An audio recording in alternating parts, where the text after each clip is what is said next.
예, MBC 대주주인 방송문화진흥회가 오늘 김장겸 사장 해임안을 가결했습니다. 김 사장의 해임은 곧바로 열린 MBC 주주총회에서 확정됐습니다. 최진봉 성공회대 교수, 김광덕 전 한국일보 정치부장 모셨습니다. 안녕하십니까? 네, 안녕하세요.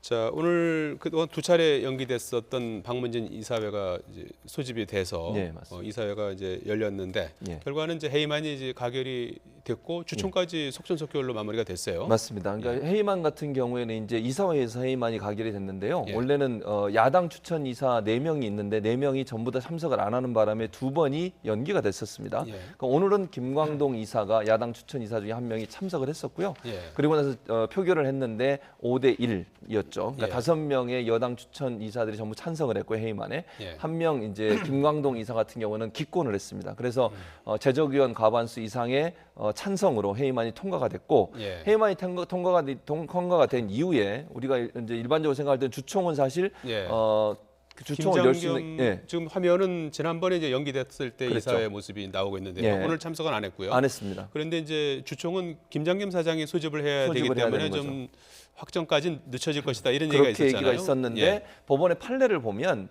주주 100%가 참석을 하면 주총이 열릴 수 있다라고 한 판례가 있습니다. 그 아. 판례를 인용을 해서 지금 현재 MBC 주식회사 MBC의 주식은 70%를 방송문화진흥회, 줄여서 방문진이죠. 지금 이사회에 방문진 70% 주식을 갖고 있고 나머지 30%를 정수장학회에서 가지고 있습니다. 예. 근데 정수장학회 이사장과 방문진 이사장이 함께 만나서 주총을 열게 된 거죠. 그러니까 네. 주식 100%가 다 모여서 의결권이 행사가 됐다라고 볼 수 있겠고요. 이제 70%가 30%이기 때문에 70% 주식을 갖고 있는 이사회의 의결 내용이 그대로 주주총회에 반영이 돼서 해임안이 주주총회까지 통과되면서 해임이 확정된 상황이라고 볼 수 있겠습니다. 예. 이제 그 최종적으로 확정이 됐고 이제 오늘부터인가요? 내일부터는 이제 김장겸 사장은 이제 해임이 된 상태인데요. 해임이 된 상태죠. 예. 그 해임의 이유로는 어떤 것들이 이제 주로 거론이 이제 됐습니까? 가장 중요한 것은 첫째는 부당 노동행위였어요. 예. 그 말이 무슨 말씀이냐면 언론사에 일하는 예를 들면 PD든 아나운서든 기술직의 카메라맨이든 이런 사람들 중에 노조에 참여했거나 노조에 대해서 긍정적인 생각을 갖고 있는 사람들 인사 조치하면서 전혀 방송과 관계없는 곳으로 내쫓았습니다. 예를 들면 스케이트장 관리를 시킨다거나 네. 아니면 사무 보조 업무를 시킨다거나 아니면 MBC가 소유하고 있는 다른 조그만 사무실에 가서 근무하게 한다거나 그 말은 결국 자기가 원래 들어온 목적과 다르게 자기의 어떤 보직을 맡게 되는 그런 상황이 됐지 않겠습니까? 그래서 부당 노동행위라고 하는 문제가 발생하게 됐고요. 또 한 가지는 이제 뭐가 있냐면 방송의 공정성을 해쳤다고 하는 건데 예를 들면 보도에 직접적으로 관여를 했다거나 아니면 보도나 방송의 프로그램의 제작에 일정 부분 압력을 가해서 특정 방송이 나가지 못하도록 압력을 가하거나 아니면 프로그램의 제작 과정에서 압력을 가해서 공정한 그러니까 자유롭게 양심에 의해서 기자나 PD들이 방송을 제작하는 것을 방해했다 하는 부분이 주 내용이라고 볼 수 있겠습니다. 예. 오늘 그 성명서가 나왔었는데 예. 3대 언론학회 예. 최 교수님도 거기 들어 있습니다. 예, 저도 포함되어 있습니다. 467명의 학자들이 자신들의 성명을 왜곡했다면서 김장겸 사장의 사과를 요구했어요. 맞습니다. 어떻게 된 내용이죠? 저도 이걸 들으면서 황당했는데요. 예. 이게 사실은 언론학회라고만 돼 있지만 세 개 학회입니다. 언론학회, 방송학회, 언론정보학회 이 세 개가 주류 이제 언론학자들이 모이는 학회들인데요. 그 학회에 가입돼 있는 학자들 467명이 김장겸 사장의 퇴진을 요구하는 성명서를 발표했었습니다. 예. 그런데 이제 김장겸 사장이 방문진에 자기 소명서를 제출한 적이 있어요. 본인이 해임 당하는 것이 부당하다는 소명서를 제출하면서 마지막 부분에 뭘 집어넣냐면 이 언론학자 467명이 모두 진보적 성향의 언론학자고 민주당의 조정을 받고 사전에 기획된 상태에서 성명서를 제출했다. 이런 소명서를 제출한 게 있습니다. 예. 거기에 이제 언론학자들이 분노하게 된 거죠. 왜냐하면 이 언론학자들 467명이라고 하는 언론학자들이 다 진보적 성향이 아니에요. 예. 개인적으로 보수적 성향을 갖고 있는 분도 많이 포함. 제가 다 아는 분들인데 이분들 중에 많은 분들이 평소에 보수적 성향을 가지고 있는 분들이에요. 예. 그리고 이 성명서를 저도 물론 성명서를 썼지만 성명서 서명을 했지만 서명하면서 민주당과 접촉을 했거나 민주당이 무슨 압력을 받거나 민주당과 사전에 조율하나 이런 적이 없었습니다. 학회에 있는 학회원들이 함께 모여서 이 심각한 MBC의 어떤 박문진의 어떤 문제점들을 인식하고서 거기에 자발적으로 서명을 했지. 그리고 생각을 해보십시오. 교수들이 무슨 조정을 받아가지고 정치권의 조정을 받아 서명을 할 수 있겠습니까? 그 자발적으로 서명한 이 서명에 대해서 평가절하하고 마치 정치권의 압력에 의해서 학자들이 서명한 것처럼 한 것에 대해서 이제 학자들이 분노를 한 거죠. 그래서 언론학계뿐만 아니라 언론학계, 언론정보학계, 방송학계 회원들이 공동 서명을 해서 김장겸 사장의 사과를 요구하는 그런 성명서 오늘 또 발표를 하게 됐습니다. 예. 김광덕 정치부장께서 보실 때는 어떻습니까? 지금 그 MB 사태가 이렇게 되면 이제 일단락되는 그런 분위기인데 그 동안에 상당히 언론이나 이제 사회적으로 상당 그 논란이 이제 있었지 않습니까? 그런 부분들이 이제 뭐 이제 종식이 될까요? 어떻게 보십니까?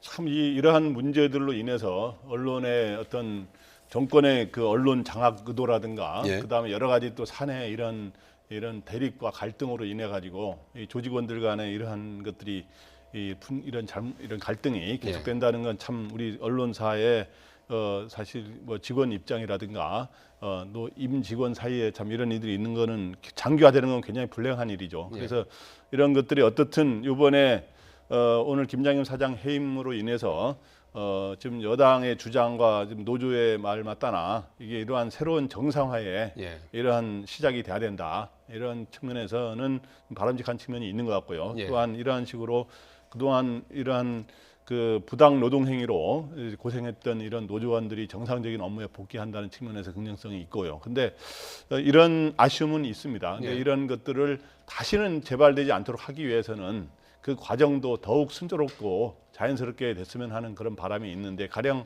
지금 현재 그 민주당이 정권이 교체되기 전에 방송법 개정안을 내지 않았습니까? 그래서 방송법 개정에서 여야 추천 몫을 6대 3이 아니라 7대 6으로 이렇게 해서 비슷하게 해서 사장 선임을 경우에는 3분의 2 찬성을 얻도록 하는 개정안을 민주당 주도로 냈었는데 이러한 방송법 개정이라든가 이런 것들을 완결을 하고 이런 걸 토대로 이런 사장 인선 작업이 더욱 됐으면 하는 그런 순조롭게 더 됐으면 더욱 좋은 선례가 되고 앞으로도 이런 것들이 반복되지 않는 이런 식이 되지 않는가 하는 그런 생각이 듭니다. 예. 자, 이 오늘은 MBC 노조는 9월 4일부터 2달 넘게 파업을 진행해 오지 않았습니까? 그러면 이제 내일부터 업무에 복귀하나요? 지금 현재 경영진은 사장만 이제 나갔지 해임이 됐지 이제 그밖에 경영진들 그대로 있기 때문에 제한적으로 복귀한다 뭐 이런 얘기도 나오는 것 같은데. 제한적으로 복귀를 하는데 이제 지금 현재는 어쨌든 파업을 종료하고 또 여러 가지를 정리해야 될 시간이 필요해서 아마 수요일쯤에 정식적으로 아마 파업이 완전히 끝날 것으로 예상이 되어지고 있고요. 이제 수요일쯤 되면 이제 업무에 복귀를 하면서 방송 프로그램이 일정 부분 정상화될 것 같습니다. 하루 아침에 모든 프로그램이 정상화될 것 같지는 않고요. 차근차근 시차를 두면서 정상화 과정을 겪게 될 텐데 그렇다 하더라도 이제 언론 노조 MBC 본부라고 지부라고 할 수 있죠. MBC 지부 같은 경우에는 일단 지금 방금 말씀하신 것처럼 사장이 해임됐지만 나머지 경영진은 그대로 자리를 지키고 있는 상황입니다. 그런 상황에서 방송의 독립성과 객관성을 보장받기 위한 그런 시도를 할 가능성이 있다고 저는 보여집니다.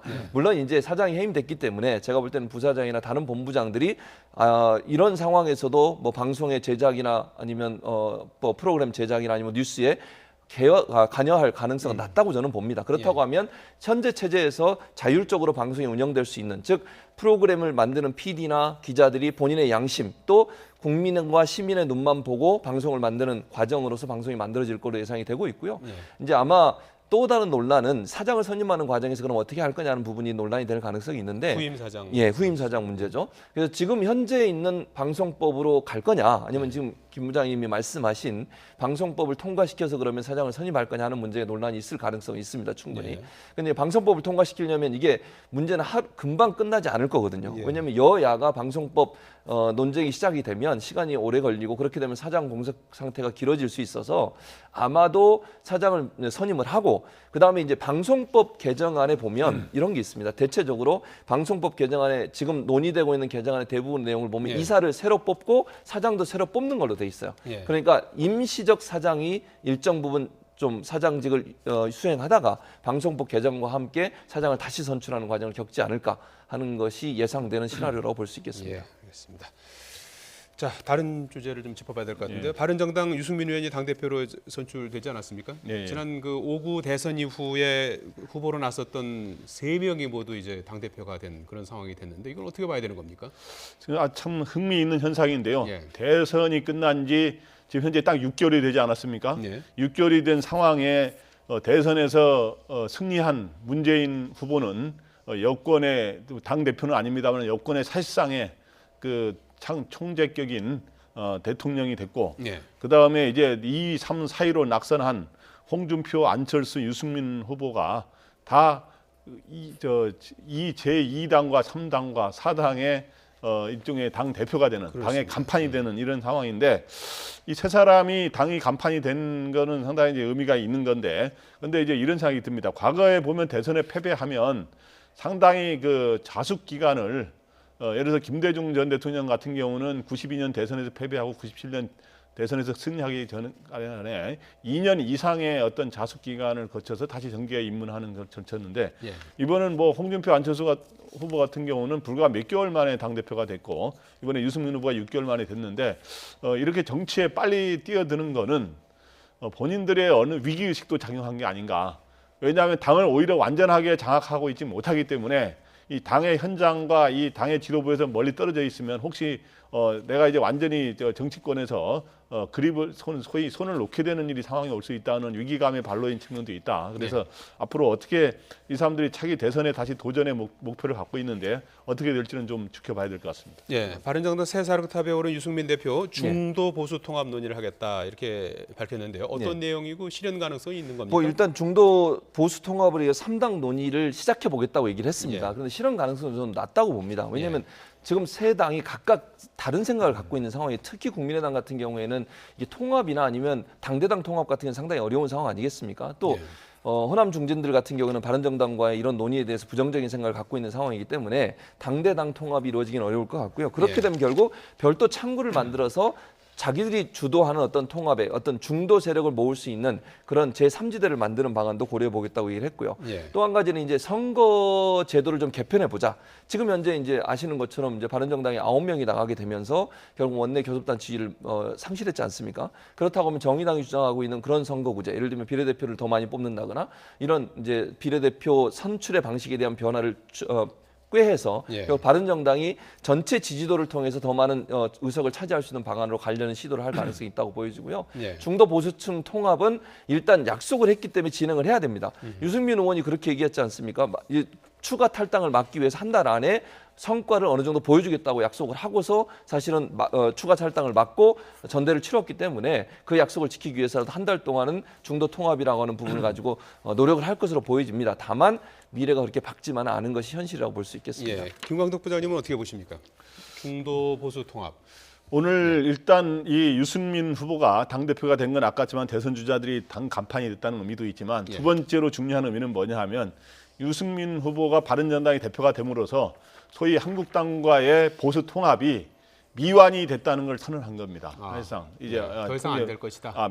일단은 미완이 돼서 일종의 보수 통합은 숙제로 남게 되는 건데 과연 그게 될지를 지켜봐야 되는 상황인데, 이제 그럼 유승민 대표가 이끄는 바른정당의 길은 세 가지 길이 있습니다. 이제 소위 홀로서기를 해서 자강의 길을 가는 방법이 하나 있고, 그다음에 국민의당과만 통합하는 방법이 하나 있고, 지금 오늘 말한 대로 중도 보수 통합이라고 하는 것은 자유한국당, 국민의당과 함께 보수 세력과 중도 세력이 다 통합하자는 거거든요. 근데 이거는 현실적으로 쉽지는 않습니다. 이런 식으로 된다는 거는 진짜 문재인 정부에 대항해서 3당이 다 합치자는 얘기인데, 그렇기 때문에 이렇게 되면은 본인은 나름대로 명분을 갖추고 통합이 되더라도 일종의 가서 어디 또 탈당했다 다시 복당했다고 하는 건 명분이 좀 약한 거 아닙니까? 근데 그런 데서 벗어날 수 있는 소위 유승민 대표의 자존심 문제를 해결하면서 할 수 있는 방법인데, 이게 쉽지 않고 해서 일단 결국에는 자강의 길을 가겠느냐, 그다음 국민의당과의 통합으로 갈 가능성이 현재로서는 더 높다고 봅니다. 11명 가운데 추가 탈당 가능성이 있는 사람은 없습니까? 추가 탈당 가능성이 일부는 있을 수 있습니다. 왜냐하면 최근에 그 이명박 전 대통령이 위기에 몰리면서 자기 이제 바른정당에 자기 가까운 의원들한테 한국당과의 통합이 바람직하다라는 의견도 전달했다는 얘기가 나오는데, 그래서 이제 정병국 의원 같은 경우들도 좀 고심하고 있어서 이 11명이 계속 갈지 모른다 이렇게 이야기했다고 그럽니다. 그래서 이제 11명 중에서 일부가 추가 탈당할 가능성은 충분히 있습니다. 예.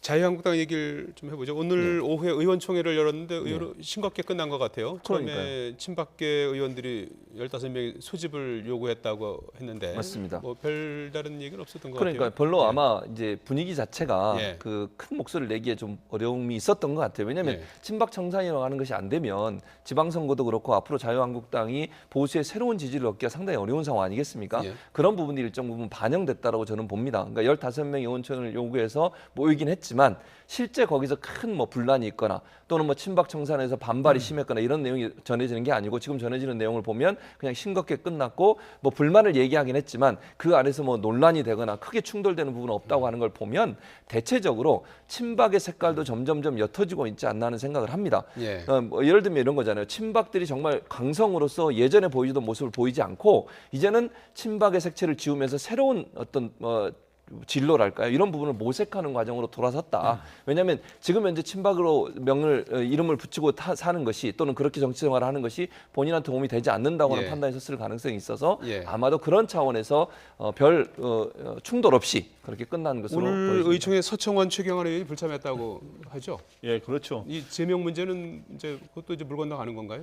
일단 서청원 최경환 의원은 지금 현재 일종의 출당 대상자로 거론되어 있는 장본인이기 때문에 오늘 이 자리에 참석하게 되면 앞으로 이제 소위 서청원 최경환 의원 제명 표결 문제가 거론될 수 있기 때문에 일단 당분간 빠져 있으면서 낮은 자세로 갈 수밖에 없어서 오늘 불참했고요. 예. 근데 어떻든 오늘 보면은 큰 갈등 없이 의총이 마무리가 됐다는 거로 지금 현재 소식이 전해지고 있는데 제가 최근에 이제 김태흠 최고위원하고 통화하면서 취재한 바에 따르면 실제로 그런 기류가 많이 있습니다. 현재 하면은 좀 친박계는 일종의 이번에 탈당했던 사람들이 복당하려면 시도당의 일종의 위원회에 일종의 결의를 거친다든가 몇 가지 절차들이 있습니다. 근데 예. 이제 이거에 대해서는 여러 가지 논란이 있는데 이런 문제를 제기하고는 있습니다만은 현재 이 한국당에서 이러한 흐름에 대해서 박근혜 전 대통령 제명이라든가 이 서청원 최경환 의원 이 제명 움직임과 관련해 가지고 탈당의 배수진까지 쳐야 힘이 발휘하거든요. 근데 예. 그럴 의원은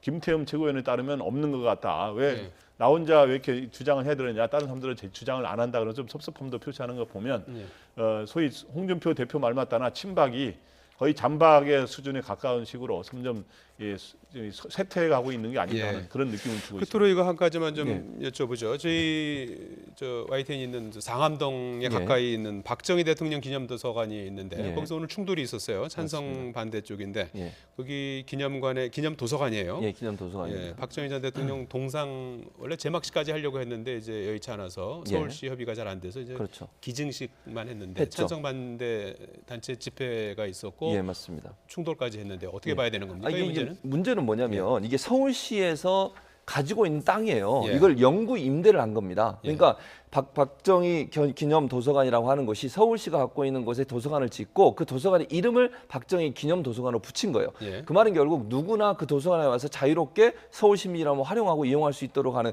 그런 공공시설물로 만들어 놓은 것입니다. 예. 다만 이제 이름을 박정희 기념 도서관 이렇게 붙인 거죠. 예. 그러니까 이건 땅 자체가 서울시 거기 때문에 공공적인 성격이 강해요. 그러니까 사적인 예를 들면 박근혜 기념재단이나 뭐 박정희 기념재단을 갖고 있는 땅이 아니고 서울시가 영구 임대를 해준 겁니다. 예. 그런데 여기에다 이제 만약에 무슨 기념물을 세우거나 조형물을 세우려면 반드시 서울시에서 운영하는 공공미술위원회라는 위원회를 심의를 거쳐야 돼요. 예. 거기에는 이제 미술 전문가, 역사학자들이 포함되어 있는데요. 그 심의를 요청도 안 했어요. 이제 요청을 해놓은 상태입니다. 예. 문제는 뭐냐면 보통 일반적으로 보세요. 심의를 거쳐서 심의가 확정되면 동상을 만들어야 되는 거 아닙니까? 예. 아니 왜냐하면 그 동상이 세워질지 거기에 세울 수 있을지 없을지도 모르는 상황에서 동상이 이미 제작이 완료가 됐어요. 그리고 나서 오늘 기증식을 한 겁니다. 그러니까 기증식을 한 거는 서울시가 심의위원회를 거치지 않고 아직 확정이 안 된 상태이기 때문에 세울 수 없는 겁니다. 예. 그런 상황에서 기증만 한 거예요. 그러니까 결국은 장소는 뭐 여러 군데 뭐 물색은 했었다고 그랬었죠. 세종대로, 예. 뭐 테헤란로 다 이제 거부가 된 전쟁기념관. 거죠. 예, 왜냐하면 이게 논란이 많지 않습니까? 박정희 전 대통령에 대해서 공과가 있기 때문에 예. 찬성과 반대가 많기 때문에 그런 문제가 있는데 그런 그런데 문제가 있군요. 저는 이제 문제를 지적하고 싶은 것은 심의를 하기도 전에 동상을 미리 만들어 놓고 예. 이렇게 하는 것 자체는 좀 문제가 있다. 그리고 서울시가 이 공공미술위원회라는 심의기관을 통해서 심의를 통해서 결정하면 그때 어떻게 할지를 결정하면 되는 문제라고 저는 봅니다. 예, 김광덕 부장님 어떻게 이 문제를 풀어야 될 것 같습니까? 박정희 전 대통령이 동상을 세울 곳이 지금 별 이제 거의 없어지는 예. 이런 상당히 그 전에 박정희 전 대통령이 국민들의 그 과거 전직 대통령 중에 지지율이 좀 제일 가장 높은 편에 속했던 이러는데 상당한 격세지감을 느끼는데요. 예. 어쨌든 오늘 이 박정희 전 대통령 동상을 갖고 이제 서로 충돌해가지고 친일파 동상을 반대한다. 또 뭐 빨갱이 물러나라 이런 식으로 대립하는 것은 참 안타까운 모습입니다. 제가 예. 보기에. 그래서 원래 이제 현재 이제 소위 촛불 혁명으로 인해서 새로운 정부가 들어선 상황에서 과거에도 그러지 못했는데 세종대로라든가 원래 검토했던 테헤란로라든가 전쟁 기념관 등에 이렇게 세우기는 현실적으로 어려울 것 같습니다. 제가 예. 보기에. 그래서 이 방법은 뭐냐면 이왕 동상을 만들었으니까 이 박정희 대통령 기념 도서관 이런 부분은 어떻든 임대했다지만 그런 예. 데라든가 박정희 전 대통령 생가가 있는 구미라든가 이런 데에 예.